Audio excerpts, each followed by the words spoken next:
Ok. Inscríbase en www.graferia.com. Nada. Constructor más socios.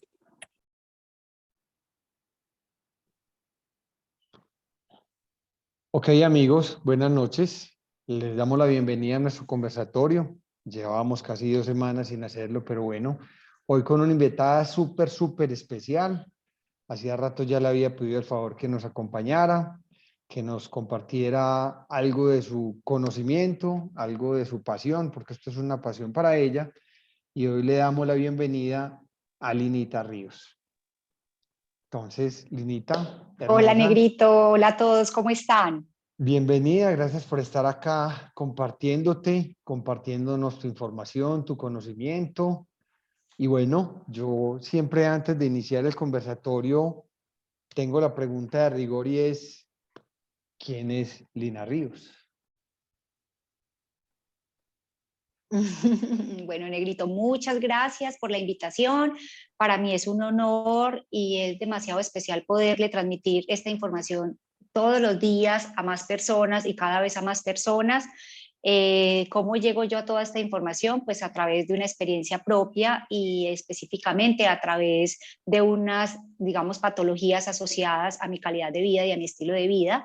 Entonces, yo soy ingeniera de alimentos, pero en algún momento de mi vida tomo la decisión de transformar todo este conocimiento y toda esta información en beneficio de la salud.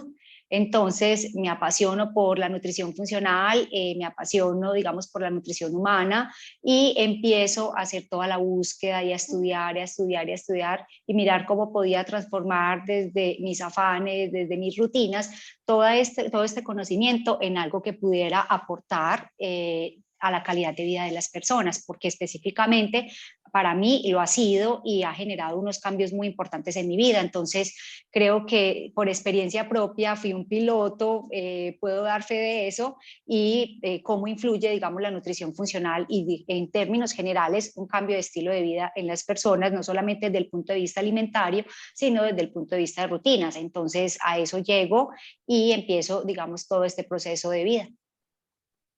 Ok, perfecto, súper. Entonces, entrando en materia y desde nuestro título, nutrición consciente e intuitiva. Como definitivamente estamos en este proyecto de cada vez ser más conscientes de nuestras vidas, de cada vez estar más conectados con nuestra esencia, con eso que en realidad somos en esencia, porque desde conciencia e intuición tú asumes que la alimentación funcional tiene mucho de toda esa parte de consciente y sobre todo de intuitiva. Ok. Digamos que de alguna manera en ese proceso y en ese caminar, cuando yo identifico que había perdido esa calidad y estilo de vida asociado a mi salud, identifico que muchas de las cosas que estaban influyendo en haber perdido salud y en haber estado en un proceso de estrés tan alto debido pues a unas obligaciones y a responsabilidades que tenía con mi trabajo, eso hace que en ese proceso de investigación y cuando empiezo a conocer más de esta información, me encuentro que la medicina tradicional o digamos la nutrición tradicional, pues efectivamente solamente trataba los síntomas y ya venía en un proceso muy largo de visitar muchísimos médicos, de visitar muchísimos especialistas, donde la conclusión efectivamente estaba asociada a un descarte por enfermedades inflamatorias y todo el tiempo tomando antiinflamatorios o tomando, digamos, medicamentos que ayudaran específicamente a tratar el síntoma, pero en el origen de la enfermedad. Cuando me vinculo a toda esta información, me doy cuenta que uno puede, a través de un autocontrol y también a través de una programación, hacer un proceso donde efectivamente se tomen decisiones con disciplina, pero a su vez revertir una cantidad de patologías y enfermedades que están asociadas a todo aquello que nosotros llamamos estrés o a todo aquello que llamamos malas rutinas alimenticias. Entonces, una de las algún tema muy era un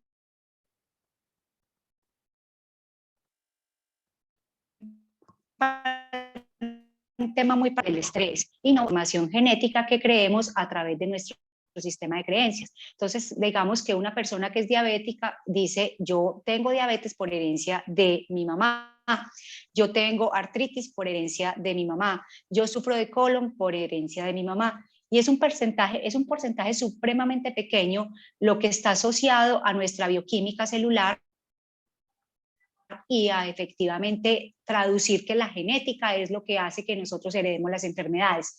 En realidad lo que hace que nosotros heredemos enfermedades es la forma como vemos la vida, la forma como enfrentamos las situaciones, la forma como atendemos a nuestro estilo de vida, cómo dormimos, cómo estamos dispuestos a los tóxicos, tanto ambientales como en los alimentos, la forma como comemos, la forma como hacemos ejercicio o efectivamente no hacemos ejercicio, las rutinas extremas de trabajo. Entonces, todo esto sí está asociado directamente y por investigación científica, asociado directamente a las patologías que las personas hoy en día presentan por deficiencia de vitaminas y nutrientes o específicamente por mala producción hormonal.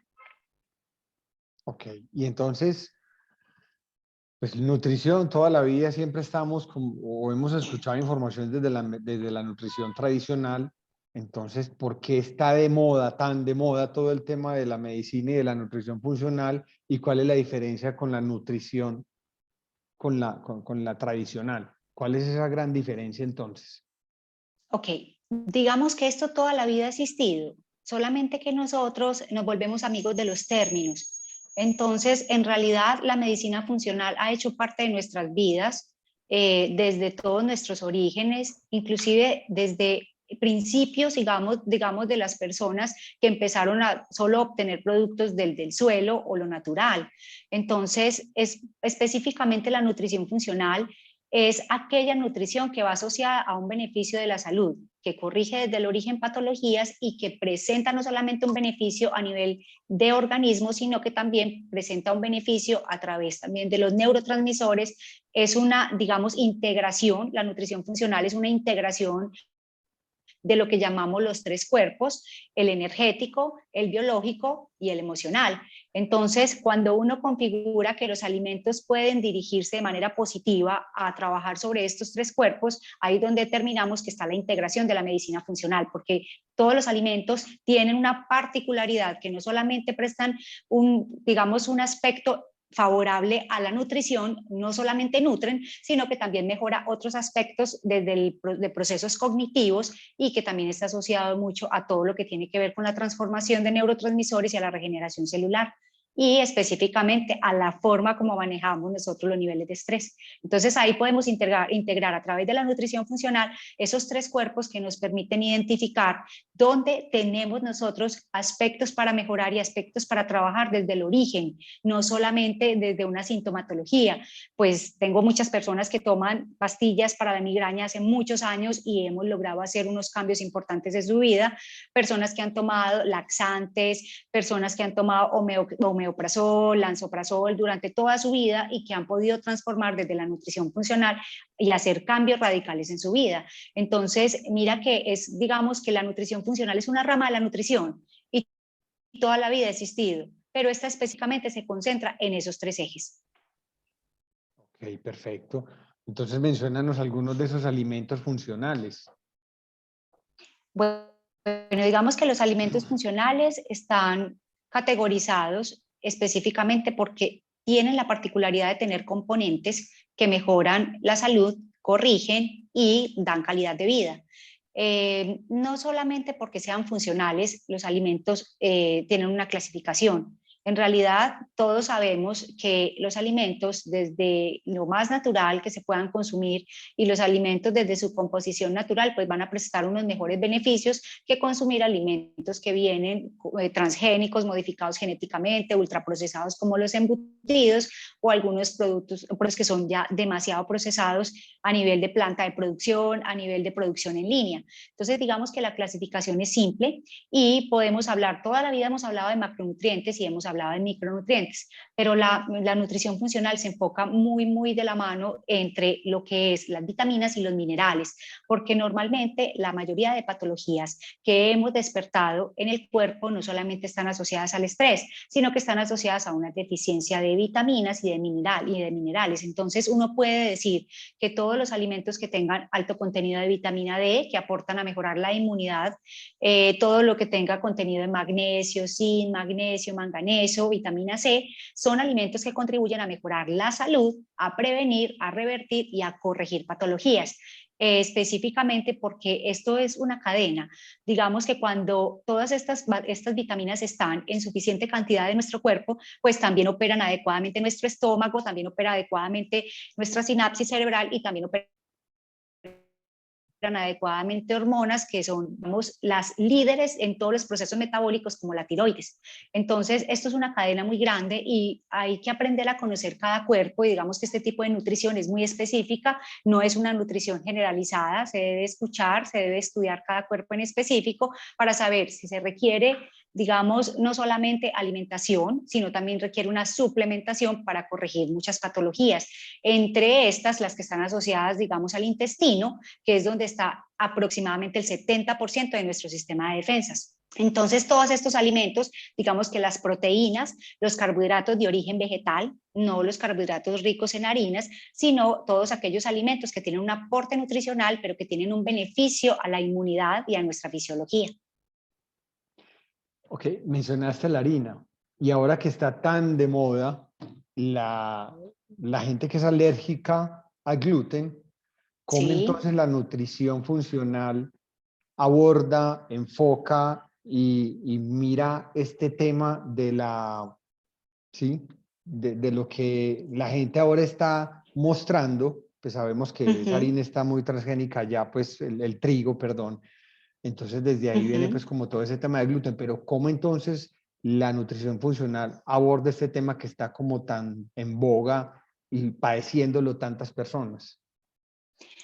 Bueno, Negrito, este tema es un tema muy abierto. Esto es un tema con, digamos, muchísimas ramas para evaluar. El gluten, digamos, no lo podemos categorizar dentro de un alimento. Empecemos por esa situación. No podemos categorizar el gluten como un alimento, así como hablamos también del azúcar, que no está categorizada como un alimento. Anteriormente, hace muchísimos años consumíamos trigo y consumíamos maíz en unas condiciones, en unas proporciones donde no existía tanto, digamos, tanto toxina, no existía tanto, no fumigaban tanto los cultivos, no se creaban productos en laboratorio. Digamos que el maíz y la harina, o sea, o el trigo, tanto el maíz como el trigo que consumimos hoy en día, son productos que son transformados en laboratorio y son productos que tienen una transformación genética en sus variaciones. ¿Qué pasa? Muchas de las cosas que han pasado es porque nosotros tenemos que importar uno de estos productos y porque necesitan que estos productos para ser producidos en línea y para tener alto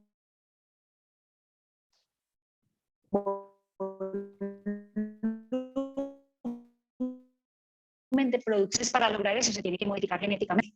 Y estos alimentos transgénicos que son modificados genéticamente pues generan un efecto residual y cancerígeno en el cuerpo. ¿Por qué? Sobre todo porque son productos que no son naturales, son productos que han sido modificados y son productos que tienen, digamos, una condición genética que no favorecen a nuestro organismo. En el caso, por ejemplo, del gluten, está particularmente que, digamos, si lo miramos desde el punto de vista de cómo puede afectar nuestro metabolismo, pues primero es inflamatorio debido a su transformación genética y segundo, pues es el producto que principalmente genera la permeabilidad intestinal que está tan de moda, que para explicar un poquito el concepto, es la separación que se genera de las células que hay entre el epitelio o la pared del intestino. Digamos que cuando esas células se separan, una que están siempre junto a la otra, lo que hace es que esas aperturas, digamos por esos espacios, entren bacterias, entren proteínas sin ser desnaturalizadas y genera una inflamación. Entonces, la permeabilidad intestinal genera que el estómago, o digamos el intestino, se vuelve como un colador y algunos productos empiezan a pasar por allí cosa que no debe ser apto porque en el organismo lo que tenemos que absorber son nutrientes a través del intestino delgado.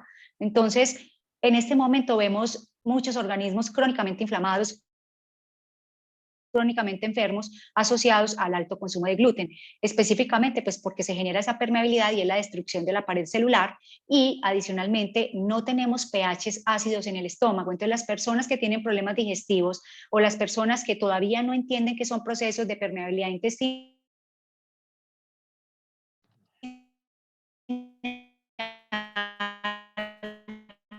hacen que, digamos, seguir consumiendo el gluten, pero tu estómago no está funcionando.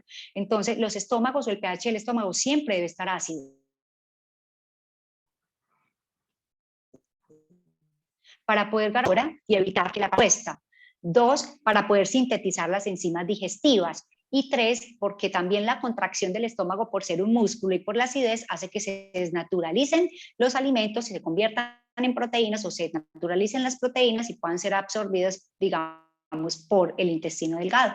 Entonces, eso es lo que particularmente está asociado al gluten. Uno, pues adicionalmente, el gluten en exceso también en el organismo se transforma en grasa, porque digamos que se vuelve también de consumo de energía, puede tener la particularidad que como carbohidrato puede aportarnos energía, pero al no ser tan sintetizado, pues lo que no se requiera de energía, que la debemos tomar es mejor de los vegetales o de la proteína, entonces se va a convertir en grasa. Entonces tiene todas las particularidades. Uno, pues la exposición a la permeabilidad intestinal, la exposición a perder la pared de la mucosa intestinal, digamos, la inflamación del colon, y todo lo que se genere, digamos, como inflamatorio, porque aparte de eso no solamente inflama nuestro estómago, inflama el cuerpo, sobre todo por esa modificación genética. Entonces, digamos, si uno quisiera hablar técnicamente de este tema, tendríamos muchísimo tela que cortar, pero específicamente como para que las personas nos comprendan, el consumo del gluten de hoy en día no es el mismo consumo del trigo que consumíamos hace muchísimos años. Entonces, eso hace que efectivamente nosotros estemos, digamos, consumiendo un veneno en nuestro organismo, porque lo que estamos generando es un proceso residual inflamatorio, vamos a tener cuerpos siempre inflamados y no, ese tipo de inflamaciones normalmente cuando el cuerpo está inflamado crónicamente no duele, solamente identificamos que hay una pesadez o un dolor en el estómago cuando no podemos asimilar los nutrientes y eso específicamente se traduce porque no tenemos estómagos ácidos. Entonces, cuando sentimos una molestia, lo primero que hacemos es pasar de lo ácido a lo alcalino a través del lansoprazol, de la milanta, del omeprazol y efectivamente pues el estómago deja de doler, pero no funciona. Entonces yo creo que del gluten hay un tema muy grande y otra contraindicación es que hay personas que quieren, digamos, liberarse del gluten, eliminan el gluten de sus dietas, pero no tienen en cuenta que hay que hacer también cambios, digamos, en todo su hábito alimentario y no solamente yo retiro el gluten, pero sigo comiendo otros productos en la misma cantidad y sigo comiendo habitualmente lo que ya comía, no porque es que efectivamente cuando hay un proceso de inflamación crónica por gluten o cuando hay una permeabilidad intestinal por gluten o cuando hay, digamos, una destrucción de la pared epitelial y de la mucosa, es necesario hacer una nivelación de la microbiota del estómago. Entonces, las personas seguimos comiendo como con unos hábitos occidentales, seguimos consumiendo mucho contenido de harinas, azúcar, fritos, grasas, entonces es muy difícil lograr restaurar la mucosa, restaurar la flora intestinal simplemente con hacer el retiro del gluten. Entonces hay personas que dicen, yo voy a dejar el gluten porque subo de peso. No, él específicamente no es el que genera la subida de peso. La subida de peso está asociada también a los picos de insulina que tenemos durante el día por estar comiendo tantas veces al día. Entonces, en la medida en que yo hago los picos de insulina, también transformo una cantidad de azúcares en grasa.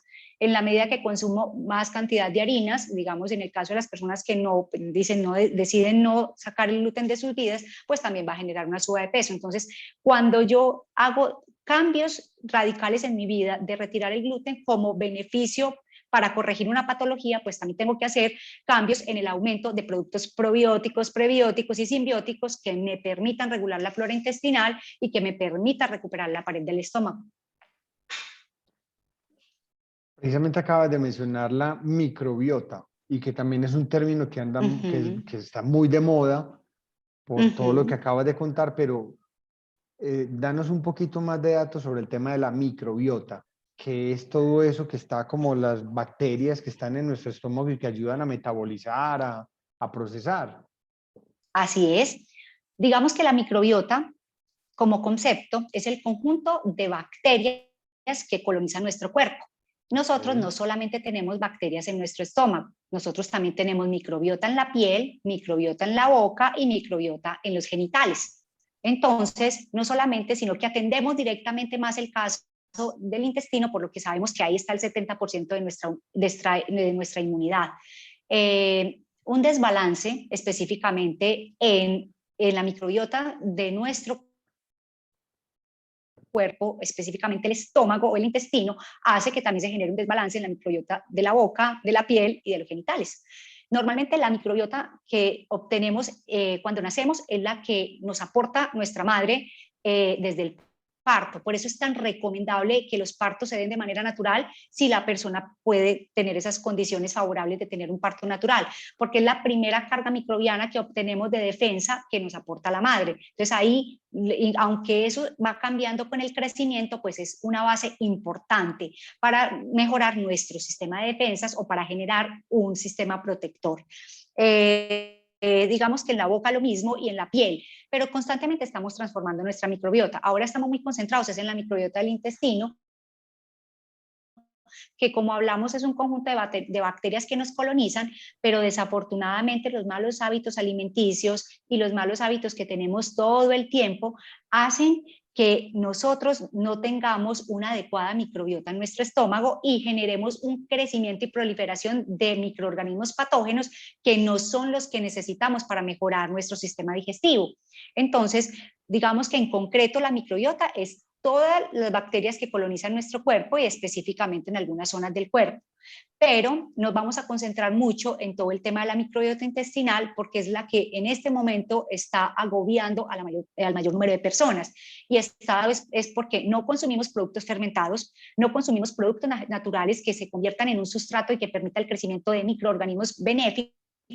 Entonces esto hace que constantemente nuestro sistema de defensas esté concentrado en atacar este tipo de bacterias y no en atacar la inmunidad y nuestro sistema de defensa se cae. Entonces por eso esa es la exposición que hay a una cantidad de infecciones, virus y bacterias que no son amigables con nuestro cuerpo y que no nos sirven para modular nuestras células. Entonces digamos que eso es la microbiota, pero en general era lo que nosotros llamábamos flora intestinal. Hoy se llama así porque ya conjuga como tal. Cuando hablamos de microbiota estamos hablando de todos los microorganismos que colonizan nuestro cuerpo. Si hablamos de flora intestinal estamos hablando del intestino, pero esa es la que más relevancia o más importancia ha cobrado en el tiempo. Entonces, ¿qué es lo más importante y cuál es mi recomendación en un tema de balance y de regulación de microbiota? Es específicamente reducir productos inflamatorios como el azúcar, las grasas saturadas y las harinas, inclusive el maíz y todos sus derivados, sobre todo cuando se identifica que hay una patología asociada al intestino, como la permeabilidad intestinal, que es algo que hoy en día las personas padecen con mucha frecuencia. Entonces, eso es como específicamente, de eso se trata la microbiota, en términos generales. La microbiota entonces cabe dentro de como ese conjunto, los probióticos, los prebióticos y los simbióticos. ¿Están dentro de Sí, ese si rango, pues? hablamos, claro que sí. Digamos que eso es lo que compone la microbiota. Okay. La microbiota, en ese conjunto de bacterias, pues nosotros debemos pensar es que también podemos tener esas bacterias patógenas y las benéficas. Eso todas, ambas componen y esa es la lucha que hay constantemente entre estos microorganismos y pues que muchas veces radica más la cantidad de microorganismos patógenos que de benéficos, pero también está dado pues como por nuestra cultura occidental y nuestra cocina occidental. Entonces digamos que cuando uno decide regular su microbiota, que es por lo primero que uno debe empezar, cuando detecta que hay sintomatología como distensión abdominal, cólicos, diarreas frecuentes, inflamación, o en otro caso estreñimiento, lo primero que se debe hacer es hacer, digamos, una limpieza de la microbiota y poder identificar qué puede estar afectando también la deficiencia de nutrientes. Entonces, este tipo de casos son muy importantes porque no simplemente es aleatoriamente consumir prebióticos y probióticos, sino que es muy importante saber en qué momento se hace. Hay personas que con un buen hábito alimenticio pues mantienen una microbiota sana.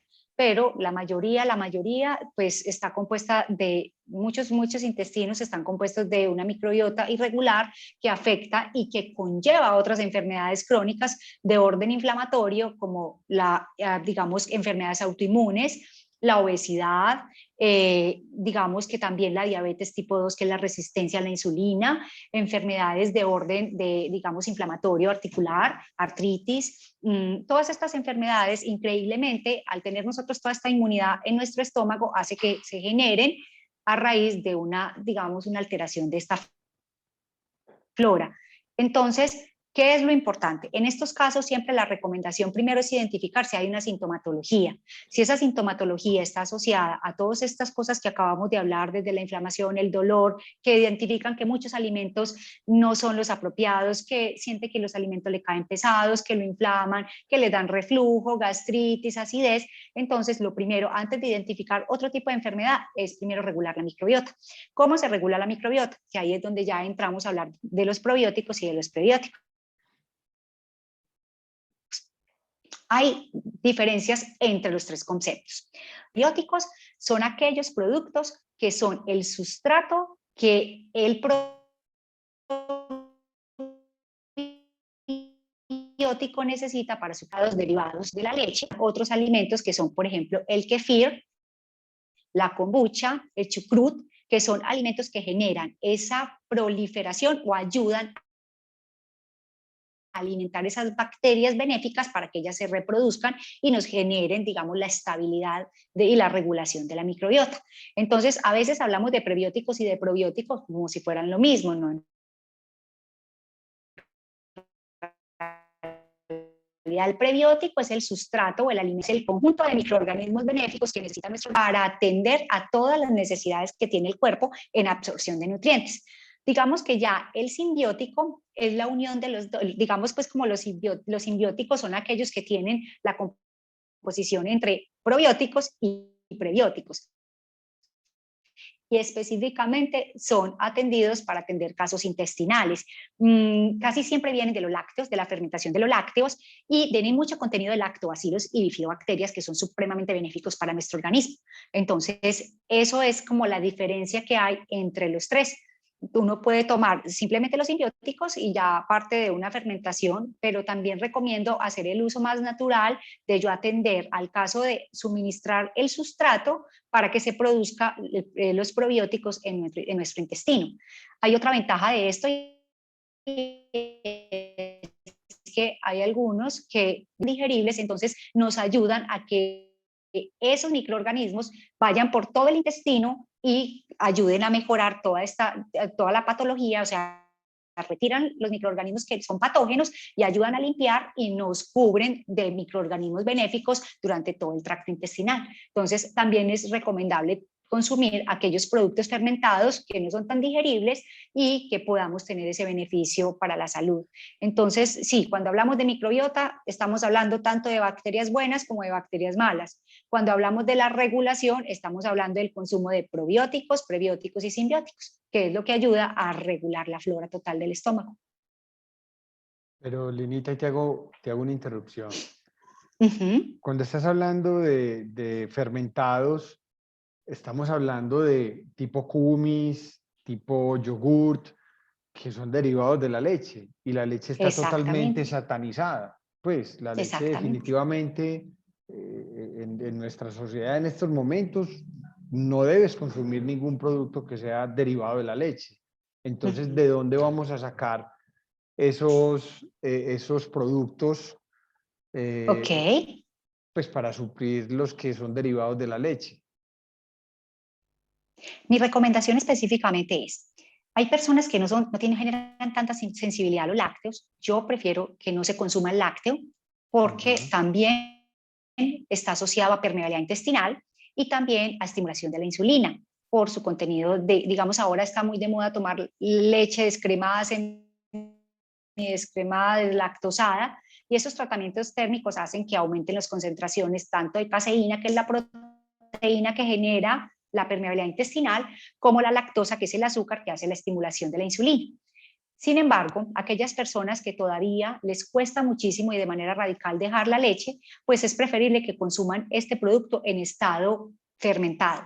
¿Por qué? Porque tienen la ventaja de tener algunos lactobacilos o bifidobacterias. En mi caso, la recomendación siempre es, tomemos el producto que no sea lácteo. Entonces, tomemos productos como la kombucha, que digamos es como un producto que es como un aperitivo gaseoso, que tomemos el kefir, que tomemos el chucrut, que tomemos las bebidas como té verde, que también nos ayudan muchísimo a mejorar la proliferación de microorganismos benéficos, y que consumamos muchísimo producto vegetal. Los vegetales ayudan específicamente a mejorar la flora intestinal en el cuerpo porque ayudan a acelerar la fermentación. Entonces, lo más importante es aquellas personas que no son sensibles a la lactosa, aunque en algún momento probablemente lo van a hacer porque todos los organismos están predispuestos a eso, pues porque nosotros no tenemos por qué consumir lácteos, pues busquemos algunos derivados que se puedan hacer. El kefir se puede hacer en casa como se hace el yogur, la kombucha se vende natural y se prepara, utilizar productos que nos permitan mejorar la digestión, pero que sean productos fermentados naturales. Yo también les recomiendo muchísimo que consuman productos verdes que no solamente van asociados al contenido de magnesio que tienen, sino que también ayudan a esos procesos de fermentación en el estómago. Entonces, yo preferiblemente siempre hago una recomendación de no ser radical. Digamos, hay personas que dicen, yo no recurro a cambiar mi hábito alimenticio porque no estoy dispuesto a dejar radicalmente determinados productos que yo no tengo sensibilidad o no tengo una patología asociada a ello. Entonces, los procesos se pueden ir haciendo paulatinamente hasta que tu cuerpo ya no lo necesite. Y se puede hacer, digamos, con el uso de lactobacilos y bifidobacterias y pasarnos a estos alimentos fermentados que favorecen muchísimo el crecimiento de microorganismos benéficos y que regulan de manera muy particular y muy benéfica de nuestra flora intestinal. Entonces, lo ideal sería no consumir lácteos. Es mínima, la cantidad de calcio que aporta es mínimo, se puede reemplazar mejor en los vegetales, en la chía, también digamos, en la harina de maca, en una cantidad de ingredientes que nos favorecen y nos aportan N veces más calcio que la misma leche. Pero hay personas que les cuesta todavía, negrito, hacer esas transiciones y pues tienen que empezar con un derivado lácteo para poder ayudar a transformar. Lo otro que se puede hacer es que no necesariamente tengo que obtener los probióticos, digamos, los prebióticos de las fuentes naturales o de los alimentos, y los prebióticos tampoco. También existe la posibilidad que también se pueda utilizar, por ejemplo, la inulina, que es un producto que se vende, digamos, es un producto que se vende para consumir y se comporta también como un probiótico, y no necesariamente tiene que ser pues partiendo de los alimentos en general. Hay personas que es suficiente alimentación o con consumo de prebióticos y probióticos, sino que también se tenga que suplementar y ya se tenga que recurrir, digamos, a bifidobacterias o a lactobacilos, pero encapsulados, que tengan una mayor concentración y ya se define dependiendo, digamos, de la persona si se hace de una cepa, de 2 cepas o multicepa.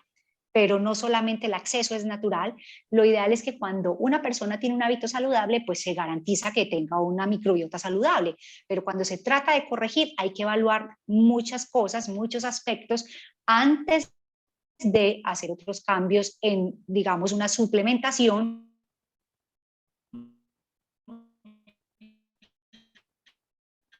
o hacer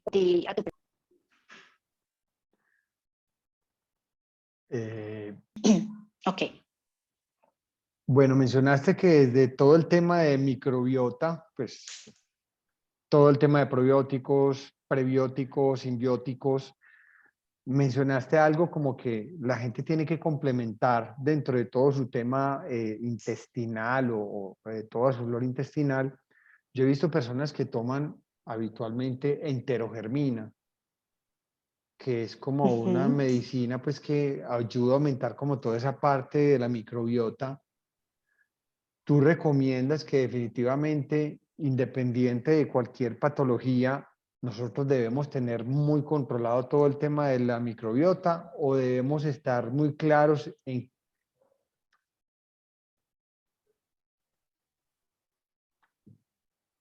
Ya. Perfecto. Ok. Entonces, ¿tú recomiendas un suplemento como este tipo de productos como la enterogermina? o definitivamente tiene que saberse cuál es la patología que tiene cada persona antes de llegar a ingerir como en mayor cantidad de estos microorganismos? Hola. Así es, yo creo que siempre nos va a hacer. ¿Me escuchan? Sí, ahí te estoy escuchando. Ok. Vamos. Siempre nos basemos, digamos, en el estudio de cada uno de los organismos. Lo primero que se debe hacer es estudiar cuáles son sus hábitos alimenticios y cuáles son sus hábitos y las rutinas. ¿Por qué? Porque dependiendo de eso también está asociada la absorción de nutrientes y cómo esté funcionando su estómago. Entonces, mi recomendación es no hacer uso de ningún suplemento sin que sea recomendado o sugerido. ¿Ahí me estás escuchando? Sí, te escucho. Sí. Entonces, yo no recomiendo porque de alguna manera puede que ayude a mover el intestino, puede que ayude un poquito a influenciar, a hacer influencia positiva sobre el sistema de,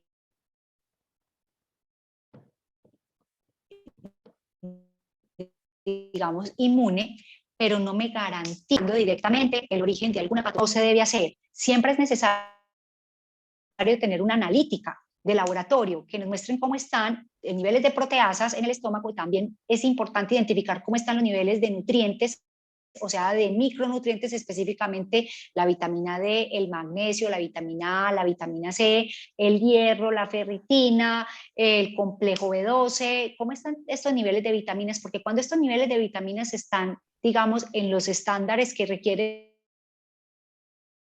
de cada uno de los organismos, pues entonces está muy dado que todos estos nombres comerciales los consumamos y por recomendaciones de algunos médicos nutricionistas, pues entonces mira, si estás sintiendo fatiga, si estás sintiendo distensión abdominal, si sientes cólico, gastritis, pues toma esto, que esto te ayuda a nivelar.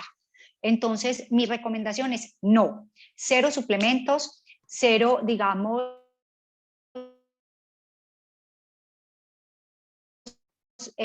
alimentos que vengan en cero, digamos, cualquier medicina o cualquier producto que sea elaborado en laboratorio de no ser requerido. Siempre es importante conocer los antecedentes y conocer no solamente, digamos, la herencia que tiene, que es muy poca, sino cómo él tiene sus hábitos alimenticios y cuáles son los alimentos que específicamente atentan contra su microbiota o atentan directamente contra su desbalance bacteriano. Entonces yo no recomiendo, en mi caso, pues habrá muchas personas que sí lo recomiendan, no es necesario recurrir a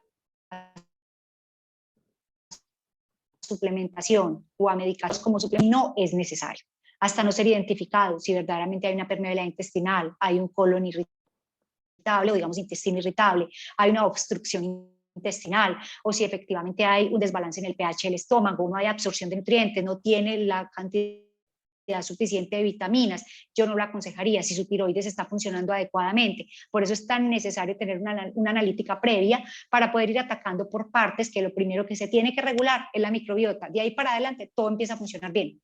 Entonces no es necesario. Yo no lo recomiendo a no ser de que sea identificado como una persona que necesita ese suplemento. Pero en realidad muchas personas lo hacen para subir el sistema de defensas y para ganar energía. Y eso no está, no hay ninguna evidencia clínica ni científica que lo compruebe. Okay. Ya que mencionaste la importancia de la microbiota y mencionaste una cantidad de enfermedades que las escucha uno todo el tiempo en sus entornos, entonces, esta nutrición funcional, ¿qué enfermedades desde empezar a hacer conciencia de esa nutrición es la que podemos evitar a través del consumo de estos alimentos o de esta nutrición funcional? Ok, digamos cuando hay conciencia de que el consumo de productos funcionales y alimentos funcionales es necesario para el buen funcionamiento de nuestro cuerpo y para mejorar nuestro metabolismo, pues se vuelve un estilo de vida y se vuelve cultura en cada una de las personas. Digamos que hay enfermedades que traemos de base, algunas enfermedades de base que son las más comunes y están asociadas a la falta de microorganismos benéficos en el organismo son específicamente la obesidad, la diabetes, la fibromialgia, la artritis, inflamación crónica, que es una enfermedad general, específicamente general, enfermedades de la tiroides y están dadas específicamente por ausencia de vitamina D, de zinc, de magnesio y de selenio. Todas estas vitaminas que son tan importantes y que debemos tener en los niveles adecuados, o laboratorio adecuado, porque estos nombres comerciales no funcionan. Entonces, realmente todas estas vitaminas que nos venden de 5.000, de 10.000, de 15.000 pesos en las farmacias, pues que son como productos que dicen que son naturales o que son homeopáticos o que son de un laboratorio específico donde está, digamos, el concentrado del producto en forma natural, eso realmente es comercial y necesita tomar muchísima cantidad para lograr su beneficio. Entonces, cuando uno tiene una buena inmunidad, y digamos cuando nuestro sistema de defensas está ocupado en estar alerta, atender cualquier externo, consumir alimentos que tengan alto contenido de vitamina D.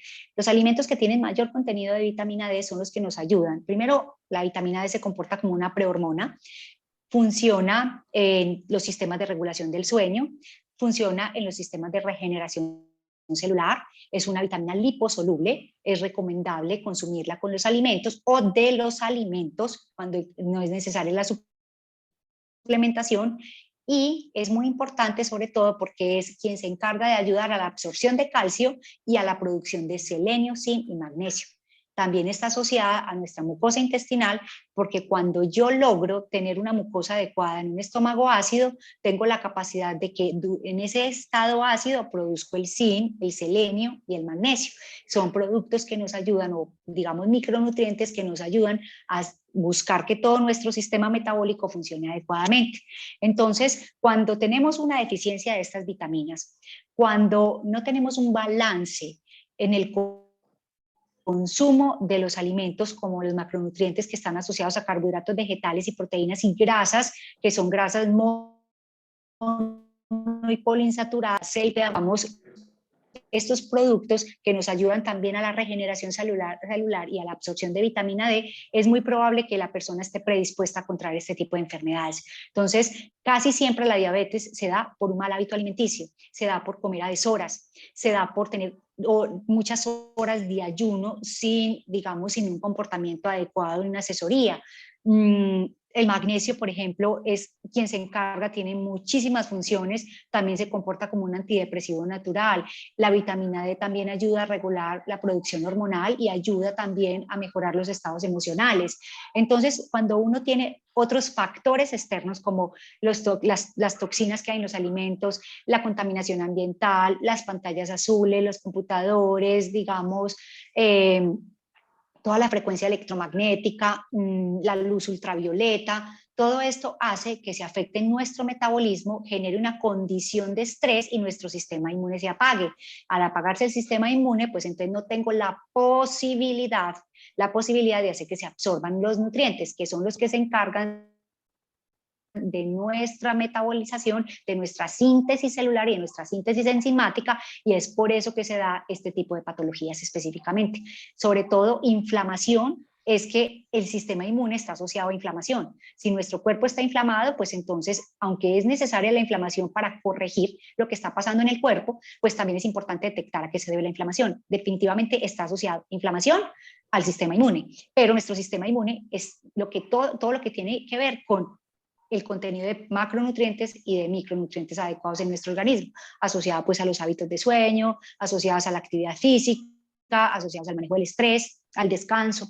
Entonces, específicamente, estas enfermedades se dan por malos hábitos alimenticios, casi siempre, por consumo de azúcares, harinas, inflamatorios que se transforman en grasas, por la falta de consumo de vegetales, por la falta de consumo de frutas. Todo esto se da por eso, es específicamente. Aló, aló. Hola, aquí estoy. ¿Me escuchas? Bueno, déjate que es que por aquí Sí. Marcela nos sacó un segundo, pero ya. Bueno, Ok. con toda esta nutrición funcional versus la nutrición tradicional, ¿qué paralelo haces tú desde las mismas como creencias o los mismos mitos que hemos tenido toda la vida a través de esa nutrición? ¿Cómo entonces empezamos a hacer ese paralelo y a ser conscientes de cómo pasarnos a esta nutrición más consciente e intuitiva que es esa misma nutrición funcional. Me gusta mucho que utilices esa palabra intuitiva, porque solamente uno sabe escuchar su cuerpo y solamente uno identifica qué le hace bien y qué no le hace bien. La alimentación es tan importante en nuestra vida que no solamente hace que nuestro cuerpo se sostenga o sea el vehículo para sostener, digamos, todo nuestro metabolismo, sino que también es muy importante tener en cuenta qué identifico yo de mi cuerpo que no me hace bien. Uno sabe qué productos le caen mal, uno sabe qué productos le generan fatiga, cansancio, pesadez, uno sabe qué productos le pueden generar calambres o algunas deficiencias, como por ejemplo el magnesio está asociado a los calambres, a que se presenten calambres. Entonces, por ejemplo, el hacer conciencia de esto es muy importante cuando yo hago como esa sinapsis cerebral, y hay algo que quiero como traer en este momento y es un tema de transformación. Cuando uno toma una decisión como esta es porque sabe y puede verificar y puede comprobar de que su cuerpo empieza a sentirse diferente. Cuando yo empiezo a corregir una cantidad de patologías, como en mi caso, pues también identifico que es favorable el cambio y que está dado específicamente porque hice un cambio en alimentación y en los hábitos saludables. Entonces, ¿qué es tan importante sobre todo en el tema de tomar la decisión? Lo primero es tener claro desde un tema de conciencia, desde que nuestra mente sea capaz de programar a nuestro cuerpo y sea capaz de indicarle qué es lo que beneficia a su salud. Entonces, cuando uno toma este tipo de decisiones, y traigo un ejemplo que me parece muy importante, que es, tengo varios ejemplos y me gustaría mucho que lo revisaran. Por ejemplo, cuando Bruce Lipton, este químico celular, hace los procesos donde habla de que estamos tan asociados a que nuestra genética se puede modificar y que está específicamente asociado al entorno, él decide coger una célula madre, la pone en diferentes entornos, o sea, en diferentes agares, diferentes zonas de crecimiento y a otras, digamos, a unos extremos de temperaturas y a unas condiciones que son diferentes, aunque partiendo de la misma célula madre y teniendo en cuenta de que vienen de la misma genética, son similar o idénticamente iguales, crecen diferentes tejidos en cada uno de los entornos. En uno crece hueso, en otro crece grasa y en el otro crece piel. Entonces, ahí es donde específicamente nosotros tenemos que tener en cuenta que es que yo puedo hacer la modulación de mi bioquímica y como respuesta de, digamos, de mi química celular, es que yo traduzca que no es la genética, sino que yo misma soy la persona que se encarga de modular las células y de hacer de que nuestro metabolismo funcione adecuadamente, no solamente haciendo un cambio alimenticio, sino que es necesario identificar que si su cuerpo está presentando inflamación, su cuerpo está presentando fatiga, estreñimiento, distensión, una cantidad de síntomas asociados que le dicen que está prediabético, que tiene diabetes o que tiene algunas otras condiciones de enfermedades autoinmunes como la fibromialgia, la artritis, es porque algo está pasando y yo la puedo corregir desde mi alimentación y desde mi modulación celular. Entonces, lo primero que debemos tener en cuenta es que las enfermedades son en muy poca proporción genética. Yo las puedo prevenir desde un buen hábito alimenticio, las puedo corregir y revertir desde un buen hábito alimenticio y también desde unos buenos hábitos saludables asociados a la recuperación en la noche, el descanso, el sueño y, digamos, a un autocontrol y manejo del estrés. Entonces, creo que lo más importante y en resumen es, nosotros necesitamos hacer conciencia porque intuitivamente el cuerpo nos habla. Existe algo que es muy importante. Cuando tu cuerpo empieza a sentir que le gusta un producto y sabemos que es beneficioso para la salud, pues incrementemos el consumo de un producto que nos parece agradable, que existen numerosas recetas que yo puedo hacer con productos funcionales, que existen alimentos y múltiples fórmulas que yo puedo atender en mi cocina, que están a la mano, que son de bajo costo, que las encuentro en la naturaleza y que yo puedo acceder a ellos y de forma intuitiva ingerirlas y yo empezar a ver cambios en mi cuerpo. Eso específicamente es lo que habla de que yo puedo hacer una transformación. Entonces, mira que siempre hay esos aspectos y de que específicamente nuestro control, digamos, nuestra transformación mental hace que yo module el cambio en mis células, tanto desde la malignidad, tanto hacia la malignidad como hacia la prosperidad o la regeneración celular. Entonces, yo creo que cuando uno toma conciencia de que yo debo hacer cambios en mi vida, que debo comer diferente, de que mi organismo necesita unos estándares, no solamente comer, sino nutrir, ahí estoy entendiendo que intuitivamente mi cuerpo me necesita. Yo creo que es así, y cuando uno siente que un producto le cae bien o un producto le gusta, consúmalo, pero verifique si específicamente es un producto que no es ultraprocesado, no tiene contenido de grasas saturadas, no son derivados animal. Cuando yo cambio, digamos, el uso de proteína vegetal, me paso más a proteína vegetal que cárnica, también favorece la regulación de la microbiota en el intestino, porque digamos que el sustrato de la carne hace que antes se alimente los microorganismos patógenos, entonces todo en una proporción. Yo necesito consumir carne en el caso de las personas que quieren seguir consumiendo carne, porque necesito, digamos, la estructura de tejido muscular, porque necesito también la regeneración celular, por la hemoglobina, por la ferritina, pero entonces también puedo empezar a cambiar hábitos donde no en mis 3 comidas del día yo consuma siempre proteína cárnica, sino que aumente también el contenido de proteína vegetal, que hace que se regule nuestra microbiota también. Mencionaste las 3 comidas y hablando de mitos y creencias desde nuestra cultura en cuanto a la alimentación se refiere, ok, uno de esos mitos es, hablaban de que debemos comer 5 veces al día. Nos lo decían anteriormente. Que porque debíamos evitar como que un plazo o un lapso de tiempo muy amplio entre comida y comida, porque finalmente eso nos generaba pues como otros temas como de gastritis, bueno, una cantidad de creencias. Con respecto a esas creencias y a esos mitos, el tema del ayuno y el tema del solo los 3 alimentos al día, que inclusive he escuchado que hay personas que están solamente consumiendo 2 en el día. ¿Qué nos dices al respecto de esa comparación entre la nutrición tradicional y la nutrición funcional? Ok, hay algo muy importante y es que nuestro organismo no necesita comer varias veces al día. Nuestro organismo tiene la capacidad de absorber y de modular, digamos, los nutrientes que están asociados a las 2 comidas principales del día. Aquí hay 2 temas diferentes. Uno, el tema es el ayuno, y otro tema es el consumo de los alimentos en el día. Cuando hablamos de la alimentación, el cuerpo necesita entrar en reposo entre una comida y otra, porque cada vez que yo hago ejercicio o cada vez que yo consumo un alimento, estoy generando unos picos de insulina. Lo ideal es hacer una alimentación consciente, que hemos hablado, consumir el desayuno, el almuerzo y la cena, o simplemente dos comidas al día. ¿Para qué? Para mantener la insulina quieta.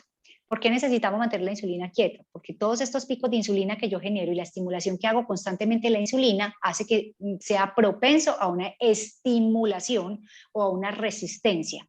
Entonces, normalmente los casos de diabetes tipo 2 están dados porque la persona consumía alimentos durante todo el día y todo el día estaba generando muchísimos picos de insulina y no esté asociado directamente porque consumía muchos postres, dulces, azúcares. No, realmente está más asociado al consumo, a las horas, digamos, a los hábitos en los que hago los horarios de comida, y también está asociado al consumo de harinas y grasas, que no tiene nada que ver con el azúcar.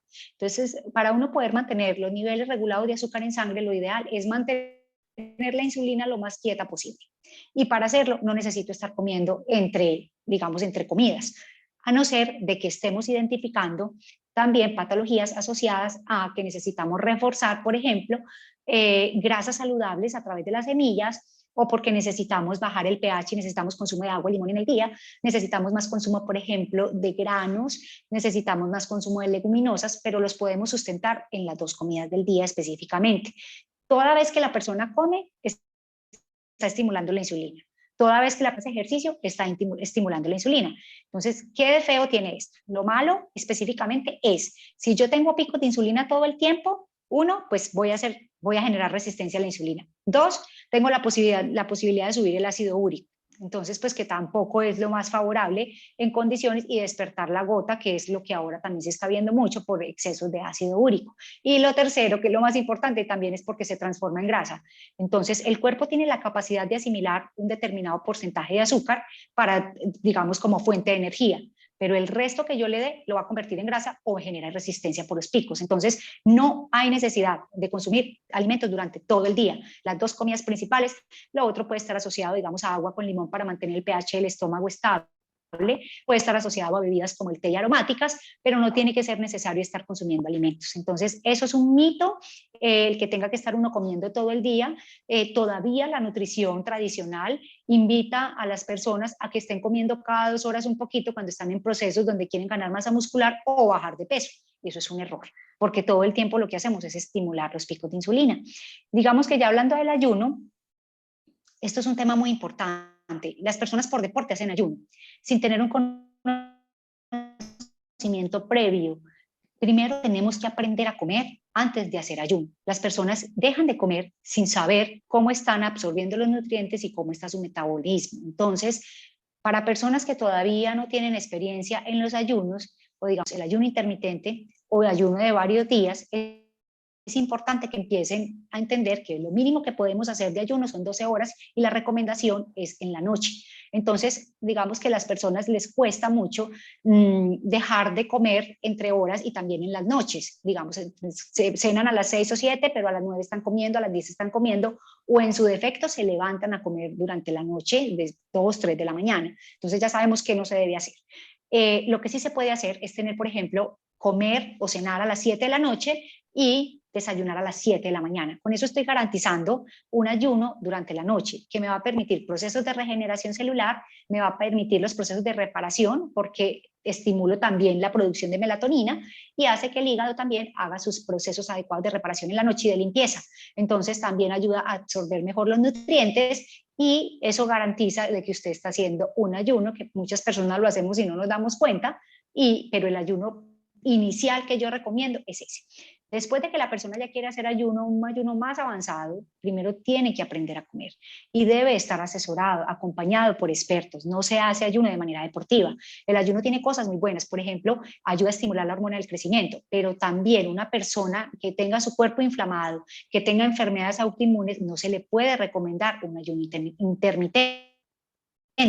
¿Por qué? Porque va a hacer que se exacerbe la sintomatología de inflamación. Entonces, no es recomendable en personas con inflamación, no es recomendable en personas que tengan problemas, digamos, de diabetes o problemas asociados a la obesidad, ni tampoco personas que tengan, digamos, enfermedades autoinmunes como la fibromialgia o algunas asociadas a la artritis reumatoidea, que hagan ayunos. No es, por ahí no es. La persona que haga esos ayunos va a exacerbar la sintomatología. Entre el ayuno intermitente y el ayuno de varios días debe haber, digamos, una capacitación, una formación, un seguimiento de cómo aprender a comer para hacer ayuno.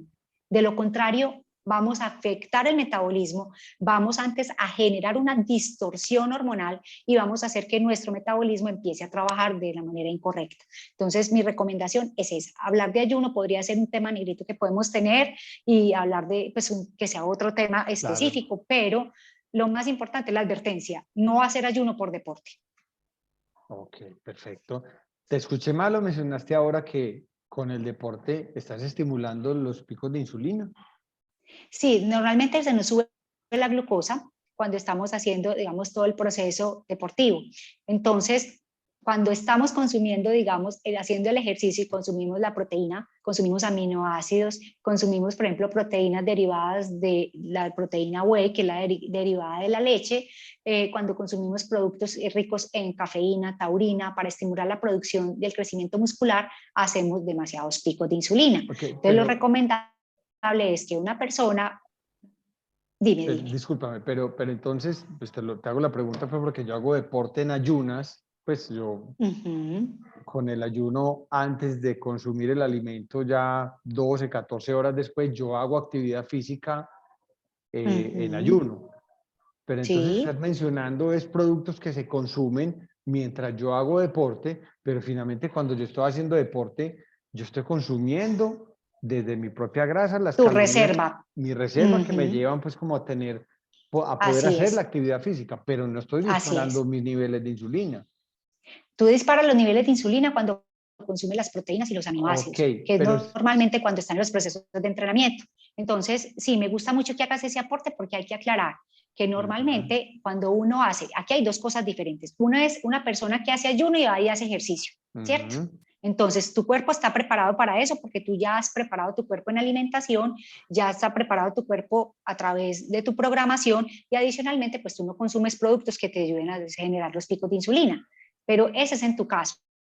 Digamos, una persona que no esté preparada, que no sepa comer, haga ayuno, se vaya a entrenar y consuma bebidas energéticas, va a generar unos picos de insulina supremamente altos. Entonces, ese es un candidato perfecto para una diabetes tipo 2.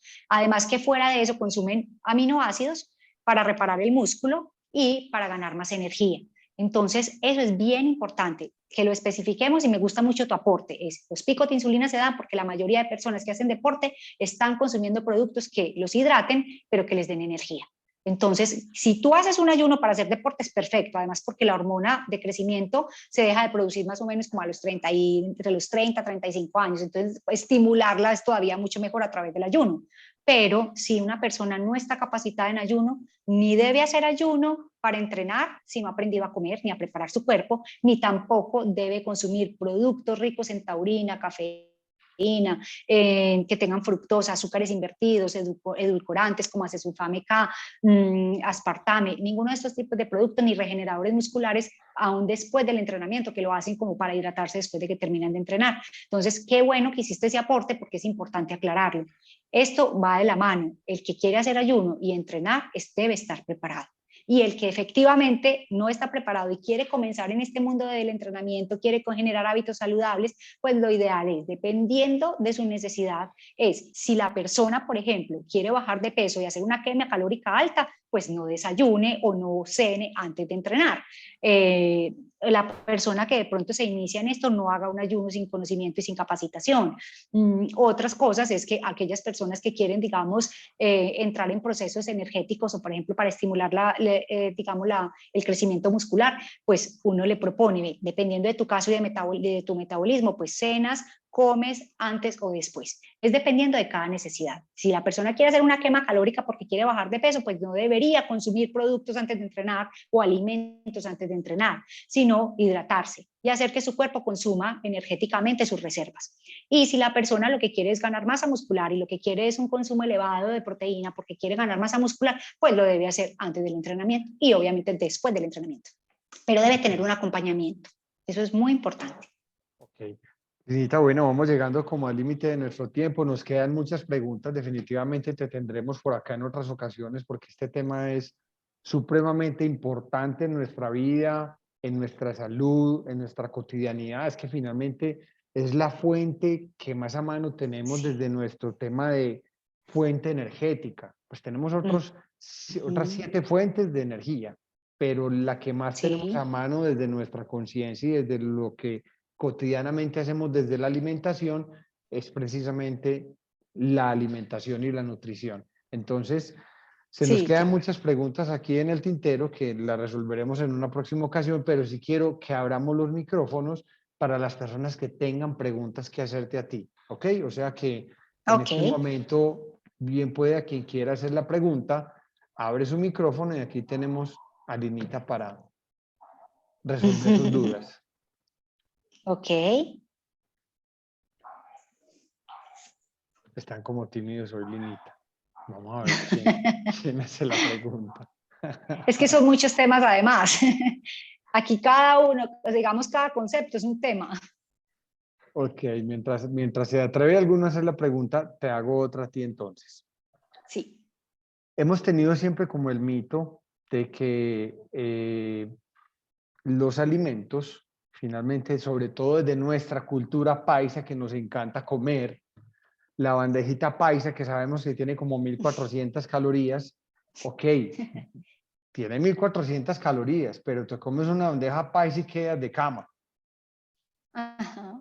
¿Qué sucede exactamente de algunos alimentos que en vez de generarnos ese aporte energético, nos llevan es como a entrar en un letargo, porque sé que nuestro organismo requiere de toda la energía de la termogénesis para hacer ese proceso metabólico? Explícanos tú eso, por favor. Bueno, normalmente es que utilizamos productos hipercalóricos y digamos que un consumo normal de una persona que quiera estar, digamos, estable en peso, pues puede estar reducido a 2000 calorías al día, ¿cierto? Entonces, digamos que en ese alimento estamos consumiendo 1.400 o 1.500 calorías de lo que yo necesito para el día. Entonces me excedo en las reservas de lo que mi cuerpo llama reservas de glucógeno, reservas energéticas y reservas de hierro. Al excederme en eso, se ralentiza el cuerpo y entra en un estado de quietud, porque el cuerpo entra en procesos de asimilación de nutrientes. La mayoría de asimilación de nutrientes está dado a partir de la proteína que toma, digamos, en caso del frijol, y digamos de la proteína, si es una proteína más saludable, que no vaya, digamos, asociada a tocino, ni que vaya asociada directamente a la costilla, que son los que están, digamos, cerca al hueso. Entonces, a la, digamos, la tocineta, la panceta, la chuleta, estos que tienen alto contenido de grasa. Entonces, cuando consumimos un alimento tan hipercalórico, nuestro cuerpo se ralentiza y empieza a hacer un proceso de metabolismo, donde él necesita hacer la absorción de nutrientes. En esa absorción de nutrientes ya hay una reserva de glucógeno, ¿cierto? Entonces esa reserva de glucógeno es lo que él necesita. Se consumen los productos que está teniendo de una manera muy lenta, porque varios de esos alimentos que hemos mencionado son de absorción lenta. Entonces hace que nuestro cuerpo entre en estados de quietud. Y al hacer que entremos en estados de quietud, nos solamente afecta nuestra digestión, no solamente afecta nuestro metabolismo, sino que también afecta nuestra capacidad de toma de decisiones, también afecta nuestra capacidad de regulación y también nuestra capacidad de reacción. Por eso es tan importante, pues cuando uno se consume una bandeja paisa, pues tratar de hacerlo en cantidades moderadas y no utilizar tanto producto hipercalórico, es tener la proteína, el frijol y un solo carbohidrato que lo puede tomar específicamente del arroz, que tiene un aporte digamos, proteico muy bajito, y que pueda utilizar el plátano, aunque digamos que el plátano, como aporta tanta fructosa, pues también ayuda a ralentizar el cuerpo. Entonces, esos procesos, cuando nosotros consumimos alimentos tan hipercalóricos, estamos haciendo que nuestro metabolismo se detenga, porque no tiene la capacidad de metabolizar ni de tomarlos como fuente de energía, porque yo ya tengo mis reservas full, y adicionalmente, pues yo necesito metabolizar productos que no son de absorción lenta. Entonces,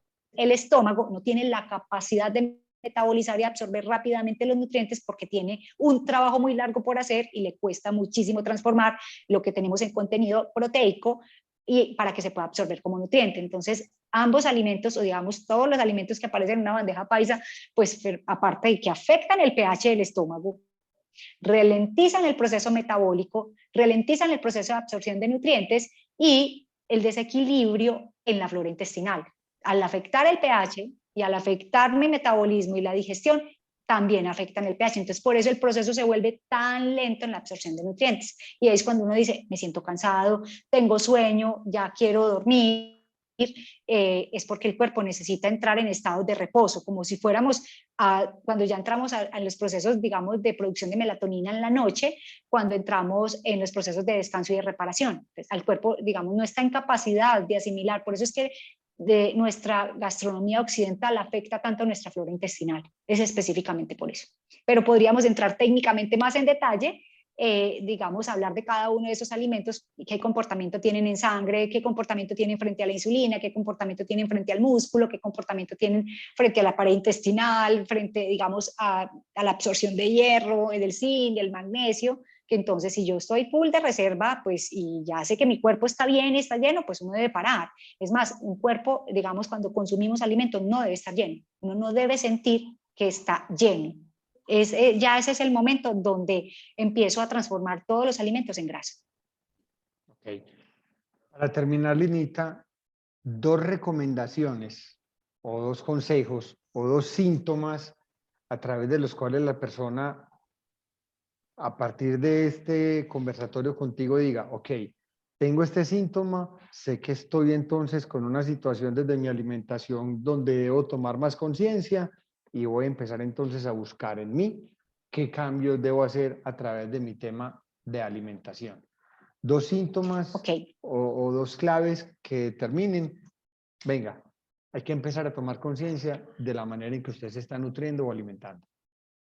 Digamos que más que asociado a unos síntomas o a una patología de base, mi recomendación es que sus hábitos alimenticios tengan alto contenido de macronutrientes y de micronutrientes. Entre los niveles de proteína adecuado, los carbohidratos obtenidos específicamente de los vegetales, el consumo adecuado, por ejemplo, de grasas que son antioxidantes desinflamatorias como el aceite de coco, el aceite de aguacate, el aceite de ajonjolí, el aceite de oliva, digamos que el aguacate en altas cantidades, consumir mayor cantidad de vegetales verdes, mayor cantidad de alimentos fermentados que ayuden a mejorar y a regular nuestra microbiota durante el día, pero garantizar que yo estoy consumiendo un equilibrio entre micronutrientes. Entonces, los macros los sostengo de la proteína, de los carbohidratos y de la grasa, y los micronutrientes de las vitaminas y de los minerales. Buen consumo de productos que tengan alto contenido de vitamina D, hacer una exposición mínimo de 10 minutos al sol, es mi recomendación, todos los días, sin bloqueador o sin protector solar, específicamente exponer las manos y el abdomen 10 minutos diarios antes de las 10 de la mañana para poder sintetizar la vitamina D, que es donde principalmente se absorbe es con la toma del sol. Consumos, por ejemplo, de productos ricos en calcio, aumentar el consumo de semillas como las nueces, los marañones, los piñones, el pistacho, los arándanos, productos que nos ayuden, digamos, a tomar también micronutrientes de estos y las grasas saludables, mono y poliinsaturadas. Digamos que la recomendación de dormir 8 horas diarias y hacer actividad física. Ese es como mi resumen. Yo creo que no es difícil el poder dormir esas 8 horas diarias, el estimular la producción y la síntesis de la vitamina D a través del sol, el comer alimentos más ricos en vegetales, comer alimentos que tengan más posibilidad de producir probióticos y que puedan regular la flora intestinal, pero específicamente también consumir adecuadamente proteínas más de origen vegetal que animal, por lo menos